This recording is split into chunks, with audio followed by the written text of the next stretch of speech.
Bom, se tratando de avaliação primária da vítima, tá? Aqui eu quero fazer um parênteses. Se você que está me assistindo é uma pessoa leiga, né? Que quando a gente fala leigo, gente, é que é uma pessoa que não é da área da saúde. Talvez você tenha um pouco de dificuldade, né? Em às vezes gravar toda essa parte, às vezes até mesmo na compreensão. Mas, para a gente trabalhar o atendimento da vítima, nós temos que nos basear, mesmo enquanto leigos, né, em protocolos de instituições que trazem para nós o que é correto, o que é mais importante de ser averiguado nessas situações. Então, aqui, por mais que seja para leigos, nosso curso vai passar para você o que é preconizado, né, de atendimento pela American Heart Association, que é a AHA ou AHA, a depender aí você vai ver essas siglas, tá? Da American Heart Association, que vem trazer pra gente alguns direcionamentos baseados em primeiros socorros. E também temos o PHTLS, até coloquei aqui para vocês, né? Ali no último tópico, que é o suporte pré-hospitalar de vida no trauma. Essas diretrizes, esses órgãos trazem para nós a sequência de cuidados que temos que ter com o paciente. Então, tanto direciona o trabalho das equipes de resgate, das equipes de saúde que trabalham com suporte básico de vida, tá? Que trabalham ali com atendimento pré-hospitalar, tanto norteiam as nossas ações aqui do nosso curso. Então, tudo que é trazido aqui para vocês, né, no nosso curso, é baseado, então, em diretrizes, em estudos, tá? Quando nós falamos também de avaliação primária da vítima, o que nós vamos procurar primeiro? Eu quero que vocês observem essa foto aí, tá? Dessa moça que está deitada no chão. Suponhamos que você esteja andando, né, numa rua, numa avenida e se depara com essa imagem, tá? Ali nós não sabemos se essa moça passou mal, se essa moça sofreu um acidente, se ela sofreu uma queda, se algo provocou a queda. O que nós tentamos muitas vezes identificar a partir dessa situação é o que a gente chama de mecanismo do trauma, né? O que aconteceu aqui? Então ali se tiver uma moto, uma bicicleta ao lado, se tiver algum outro objeto, a gente pode começar a deduzir qual foi o mecanismo do trauma. Isso também é importante, tá? Também na hora de chamar resgate. Mas para o atendimento dessa vítima em si, o que tem que ser considerado? Para que serve essa avaliação primária, tá? Batendo o olho ali, a gente não sabe o que aconteceu. Então, essa avaliação primária, nós vamos tentar considerar quaisquer danos que vão representar um risco imediato à vida dessa vítima, tá? E o que traz para a gente risco imediato à vida, né? Comprometimento da respiração, comprometimento de batimento cardíaco, que é o funcionamento do coração, né? Algum tipo de hemorragia, então ali nós não conseguimos ver as pernas, né? Mas se tá tendo um sangramento naquele local, tá? E tentar manter ali as funções vitais até a gente conseguir que o socorro venha de encontro a essa vítima. Então, são várias as situações que nós vamos averiguar ali naquela vítima para garantir a vida dela, tá? Isso a gente chama, gente, de avaliação primária, tá bom? E é trazido para a gente também um passo a passo de acordo com o quê? O que esse passo a passo traz, né? Ele foi padronizado de acordo com as lesões de maior mortalidade. O que mais tem risco de causar a morte daquela minha vítima? É a respiração? É uma hemorragia? É o batimento cardíaco? É algum outro tipo de lesão, uma confusão mental? Então, esse passo a passo, né, é que vai ser preconizado na hora de a gente prestar aquele socorro. Isso a gente chama, né, nomeia na área da saúde de sequência de atendimento do trauma, avaliação primária e de protocolo XABCDE. Nossa, professora, né? Muito confuso. O que quer dizer esse XABCDE? Então, vou contar para vocês uma historinha. Ali por volta de 1978, 1976, a data correta eu não me recordo, mas enfim, o médico estava viajando de avião com sua família, tá? E esse avião caiu e assim, né? Avião caindo, a gente tem ali vários traumas, agora a gente já sabe o que é trauma. E esse médico se viu numa situação em que a família dele ficou extremamente machucada, né? A esposa perdeu a vida e os filhos que estavam machucados. Ele tentou ali acionar um atendimento de uma unidade de saúde próxima. E quando esses socorristas chegaram, ele notou, né, ele observou que não existia uma padronização no atendimento, né? Ali, depois do que tinha acontecido, ocorrido, não parecia obedecer uma sequência do que procurar naquelas vítimas, né? E eliminando os riscos de morte. Então, ele verificou a ausência, tá, de um protocolo, de uma sistematização de atendimento. Ou seja, o que que olha primeiro naquela vítima, né? E aí ele instituiu o que a gente chama de protocolo XABCDE. Na verdade, fazendo um parênteses, inicialmente foi ABCDE e cada letra corresponde a uma função que vai ser olhada na vítima.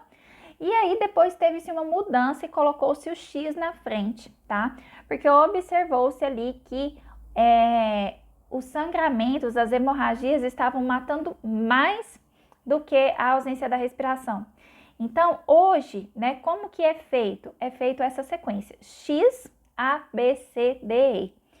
Essas letras, gente, elas vão corresponder a letras no inglês, porque o médico que inventou é americano, mas aqui a gente dá um jeitinho de estar relacionando cada letra com alguma situação, tá? Pra gente não se esquecer. Gostaria de falar para vocês também que essa parte vai ter uma parte prática, onde a professora Renata vai estar ali, tá? Fazendo nas nossas simulações realísticas, a averiguação da vítima e procedendo à investigação do protocolo bem na parte prática. Então, estou dando uma introduzida para vocês. Primeiramente, né, aqui nessa situação da nossa modelo, né, da nossa vítima, o que seria procurado de início ali, tá? Vemos ali que ela aparentemente está inconsciente, né? Primeiramente, X, hemorragia exsanguinantes. Então, o que é esse exsanguinantes ou extrasanguinantes? Eu tenho ali sangramentos, né? Hemorragias, percas de sangue. E nós vamos ter uma aula só para falar de hemorragias, tá? Fazer esse controle do sangramento externo grave. Mas o que isso mostra pra gente, né? Que se tá ali em primeiro lugar, que os sangramentos extensos, que perda de sangue mata. A gente tem ali, a depender do indivíduo, 5 litros de sangue num organismo adulto, tá? Se eu tenho uma perda superior a 1 litro e meio, a depender da rapidez ali, eu tenho células ficando sem oxigênio, tá? No meu corpo e eu posso ter uma morte muito rápido. Então, primeiro que vai ser verificado na vítima se existe uma hemorragia grave. E aí vai ser feito o controle dessa hemorragia. Porque por mais que às vezes a pessoa não viesse a óbito ali no local, né, decorrente da hemorragia, quando chegava o socorro, quando ela ia para o ambiente hospitalar, se ela não morresse na hora do acontecido, né, ela morria aí horas depois. Então, né, nesse caso de trauma aqui, a gente está falando de tudo, né? Acidentes automobilísticos, brigas, facada, perfuração por arma de fogo, que seja o trauma, né? Colisões, pode ser utilizado esse protocolo de atendimento. Então, inicialmente, vai ser verificado a existência de hemorragias.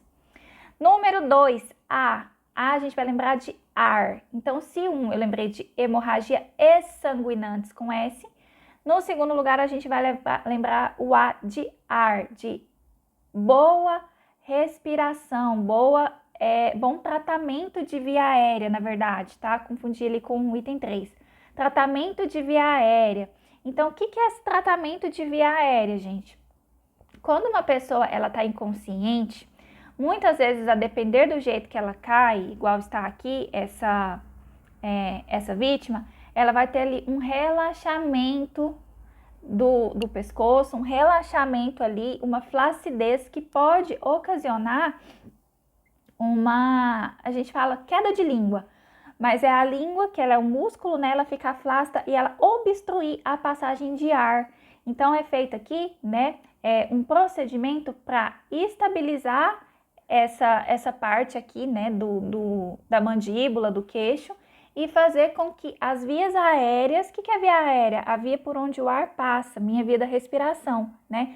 Não esteja obstruída e impedida o ar de passar. Então, é feita a verificação aqui, o tratamento de via aérea e estabilização da coluna cervical. No número 3, a gente vai lembrar do B de boa respiração ou boa ventilação, tá? Então, aqui a gente vai dar sequência. Estabilizou coluna cervical, fez ali a observação da via aérea, nós vamos verificar, né, se tem ventilação, ou seja, o que é ventilação? Respiração nessa vítima, através do ver, ouvir e sentir. Como assim ver, ouvir e sentir? Observe ali o jeito que o meu socorrista está posicionado naquela vítima. Eu vou ver se tem elevação do tórax da vítima, que me indique que ela está respirando, que ela tem respiração. Então, elevação do tórax, ó, elevação da parte do peito, né? Eu vou tentar sentir se tem ar passando por ali, né, da expiração dessa vítima. E eu vou ouvir se tem ruídos de respiração presente. Então, esse ver, ouvir e sentir é bem utilizado aqui nesse B, aonde a gente vai verificar a respiração. Por que B, Mariana? Tá? Porque o A, gente, ele é airway, tá? Em inglês. E aqui a gente vai lembrar de ar, de tratamento da via aérea. E o B, no inglês, é de breathing, ou breathing, que é de respiração, tá? Então, a gente não vai decorar em inglês, a gente vai decorar em português. Então, aqui, boa respiração ou boa ventilação nesse paciente. Letra C, aqui vai ser verificado, né, se aquele paciente possui circulação sanguínea, tá? Então, vai ser verificado ali naquele momento pulso, pode ser radial, pulso carotídeo, se tem pulsação que indica, né, se existe ali também uma circulação. Outros sinais também são verificados aqui pelos profissionais de saúde, tá, gente? Aqui é verificado também a cor da pele, o aspecto da pele, se tem palidez, se tem sudorese, se tem extremidades arroxeadas, se tem perfusão periférica, para ver como que tá aquela circulação de sangue no corpo todo. O D traz para a gente disfunção neurológica, e isso aqui, gente, também é utilizado muito pelos profissionais de saúde, tá? Através da escala de Comet-Glasgow, que chama. Mas para o leigo, basta a gente observar nessa disfunção neurológica se esse paciente encontra-se confuso, tá? Se ele verbaliza, se ele consegue ali se localizar, tá? Se ele tem ali reação ocular, se ele tem reação motora, se quando você pressiona, né, aquele paciente ali, aquela vítima, se ela tem algum ato reflexo, isso mostra pra gente, né, a sua função neurológica.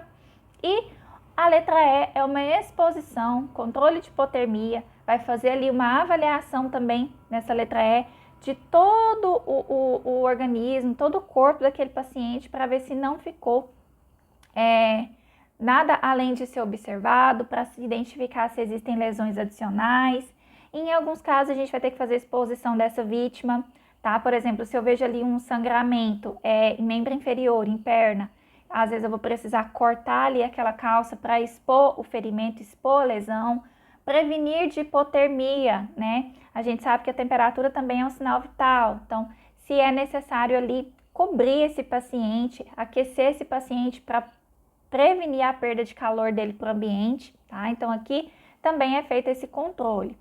Prof. sabe, né? Sei que é um passo a passo um pouco complexo para quem não é da área, mas vamos ter a aulinha prática, tá? E ao final do módulo também vocês vão ver que as informações elas vão se encaixando e que a gente repassa um pouquinho desse protocolo ao longo aí das demais aulas. Mas não dá para a gente falar de atendimento de trauma sem falar dessa parte inicial.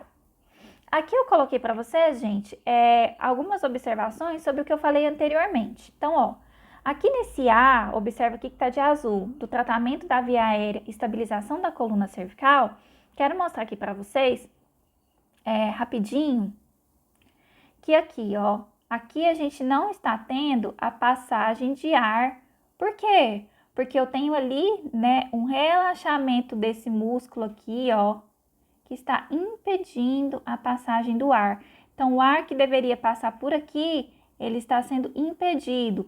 Essa manobra de desobstrução de via aérea, tá? De estabilização, consiste em fazer a elevação da mandíbula, tá? Aqui do mento, ó, levantar, tá? E estabilizar aqui a testa desse paciente. Então, a manobra de inclinação da cabeça e elevação do mento. Observa que nesse movimento aqui, a gente já não tem esse músculo aqui obstruindo via aérea. Então, essa estabilização da coluna vertebral e esse movimento na vítima, tá? Feita de forma leve, ele proporciona liberação da via aérea, igual eu falei para vocês. Muitos casos de inconsciência, a pessoa fica assim, ó, e isso aqui ficou obstruído, e aí a passagem de ar não é possibilitada. Então, esse simples movimento já aí ajuda a estar liberando as vias aéreas. Lembrando que a via aérea, gente, é o caminho por onde o ar passa, certo? Então, aqui coloquei para vocês verem. Bom, quando existe a possibilidade, né, ou a dúvida de o paciente ter tido algum trauma aqui na região cervical, a gente vai evitar movimentar essa cabeça e aí é feito somente, tá, a manobra de elevação do ângulo da mandíbula, tá, para ajudar a desobstruir via aérea. A ventilação que eu falei para vocês, né, que tem que ser uma boa respiração, vem aqui no ver, ouvir e sentir, que eu já tinha mencionado. Então a gente vai, ó, observe o jeito que a minha socorrista está posicionada aqui. Ela já fez aqui a manobra de elevação da mandíbula, observem as mãos, tá? E de inclinação da cabeça. E agora ela está, ao mesmo tempo, fazendo a observação se tem respiração, vendo o tórax, ouvindo os ruídos aqui, tá? Se existe ruído de respiração, como que tá essa respiração, se tá rápida, se tá insuficiente, devagar e sentindo se existe corrente de ar, tá? Então, ver se há movimentos do tórax da vítima, ouvir os sons respiratórios ou ruídos anormais e sentir na face se há saída de ar pela boca ou nariz da vítima. Esse é o nosso ver, ouvir e sentir. E aqui também a gente fala sobre a circulação, que eu falei para você, né? Por que essa circulação é importante? A pulsação, tá? O pulso que a gente sente aqui na região do pulso ou aqui na região das carótidas corresponde, né, aos batimentos cardíacos lá do nosso coração e constitui um dos sinais vitais, indicador de que existe pulsação, né? E que a circulação ali está sendo eficaz, então que eu tenho sangue circulando no meu corpo. Então é feito, né? Aqui que a gente chama de pulso radial, para ver se tem pulsação. Se você colocar em você, você vai sentir, né? Ou mesmo em alguns casos aqui na região das carótidas do pescoço. Vamos ver se eu coloquei alguma fotinha. Ó, pulso carotídeo na região das carótidas e pulso radial, tá? Para a gente identificar, certo? Professora, caso não tenha, tá? Vamos aprender aí nos próximos módulos a fazer as manobras de ressuscitação cardiopulmonar na ausência de pulsação. Queridos, convido vocês a assistirem a nossa aula prática sobre essa parte do protocolo XABCDE.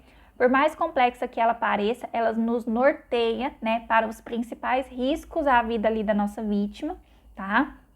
Lembrando que se a pessoa está consciente, se a pessoa está conversando, tá? É porque ela apresenta boa respiração, é porque ela tem ali, né, pulsação, mas é importante também proceder à avaliação primária nas demais ordens, tá? Da hemorragia, enfim.